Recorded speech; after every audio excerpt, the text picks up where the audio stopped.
there's good news and there's bad news for the Jets. You want me to start with the good news The first? Jets just sold out their last 6 games in a row. But they're in the bottom 10% of occupancy as far as what they're selling out for the game. So they're only doing about 90 to 92% selling out for all their games, which when you compare Toronto's doing 99, Edmonton's doing 99. The only one below them is the Calgary Flames, Sharks, and Sabres. Toronto's inflated, always has been. If you look at the lower bowl, those are a lot of corporate seats, and those people aren't even in the seats for the games. When was the last time that they weren't doing that? Because I remember there was a time, probably late 90s, early 2000s, where it was all fans, but now the corporations have bought them up. They would call it a sellout when it was half full, but all the tickets were sold. Mm-hmm. So it's inflating numbers. I don't give them as much credit as they deserve. Look, the fact that you're 92% capacity for the tenure of the season, that's fantastic. And people tag it with, but they're the best team in the league. They should be sold out. The economy doesn't support it right now. I'm sorry, it just doesn't. And we've talked about this before. The fact that they're at 92, they're 6 games in a row they've sold out. They're going to go into the playoffs and they will sell out every game. Mm-hmm. Canada Life Center outside will have 10,000 strong for the whiteout parties on Portage and Donald and Hargrave. There's no doubt that they will be supported in the playoffs, and we all know that's where really where NHL teams make their money, because they're not paying their players, and everything is gravy after that.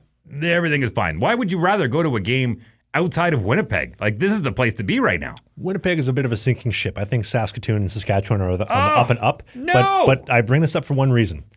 Bill Daly made a comment the other day. He was being interviewed, and they're asking about all these statistics, and he said, 25% of our revenue in the NHL comes from Canada. Well, okay. Montreal is 100% capacity with the biggest arena in the league. They're doing great. Toronto makes a lot of money. They're doing great. And then you have Calgary and Winnipeg. And so they asked him, the dollar's worse than when the Jets left in 96.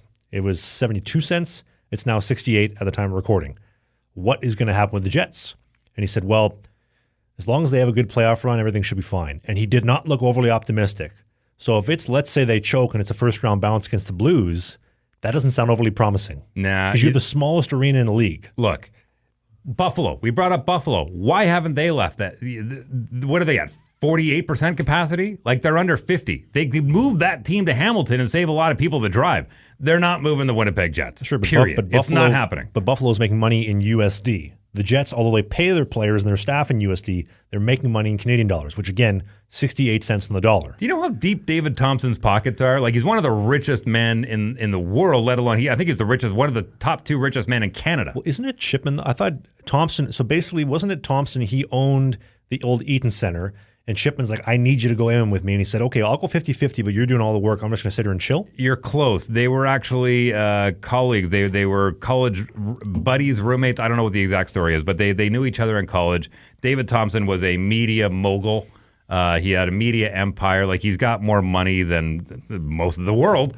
And Mark Chipman did extremely well in the auto business through the family. Had the day that the Jets left, he got to work and said, tell me what I need to do to get a team back here. And it was bringing the IHL and then the AHL and doing all the things and the Manitoba Moose. And finally, when the opportunity arrived, it was, okay, you need a co-signer because your pockets aren't deep enough. It's the same thing Ryan Reynolds said when he went on one of the late night shows. He had already had Wrexham, and then they were talking about him possibly being part of the ownership group in Ottawa. The Senators. Right. Yep. And he even said, listen, I got deep pockets, but I need like really deep pockets. All these guys do. So David Thompson is basically just a co-signer. I'm sure you've been in a situation before where you know somebody who's gone to buy a vehicle and it's like, I really want that vehicle, but I need a co-signer. Then you go find somebody who makes more money. That was the situation there. Yes, Mark Chipman is the face. He is the chairman of the board when it comes to the Winnipeg Jets. David Thompson is there in support. And if Mark Chipman goes to David Thompson and says, hey, we need some money to float this team for a couple of years, no problem. The team's not going anywhere. I wonder if there is a point, though, where he's like, you know what, enough's getting enough. We haven't built this brand new hotel that we've been trying to build for 6-7 years now in downtown Winnipeg. The dollar's down. The economy's down. We got the smallest arena in the league, and we're still in the bottom 10% of occupancy for selling out the building. I don't know. Mark, you got to pull some more weight here. I don't have the money. Oh, well, maybe we're going to move. Do you see, too? Hang on. But you have to keep in mind that dollar is not his fault. The fact that it's 70 cents on the dollar right now, that is not Mark Chipman's fault. That is not David Thompson's fault. That's not the NHL's fault. That's not the players' fault. That's not anybody's fault. That's just the way the economy rolls. You ride the ebbs and flows. You ride the ups and downs. The Winnipeg Jets are a very well-supported team for the size of the market. So I understand you're going with the whole building thing. I get it. that team is very well supported. I don't know. I get it. They are well supported, but when you have the smallest arena in the league and you're still one of the smallest percentage basis, that's how many tickets you're selling. I don't know. Obviously, we have the voicemail. Call it at any point in time. Let us know what you think. But I hope so. I hope the team stays. Oh, I thought you said you had good news in all this. Like, tell me that's not the good news. No, well, I mean, it could be the good news depending if you're in Saskatoon or not. But the good news is, there's not a team going to Saskatoon. Like they've already said it's Houston, it's Phoenix, it's Atlanta, it's all of the markets that don't deserve it. Did you see? Agreed. Did you see the expansion fee just to apply for an expansion team? Do you see what that total was? Yeah, you got to have like $1 billion in the Keep bank. going.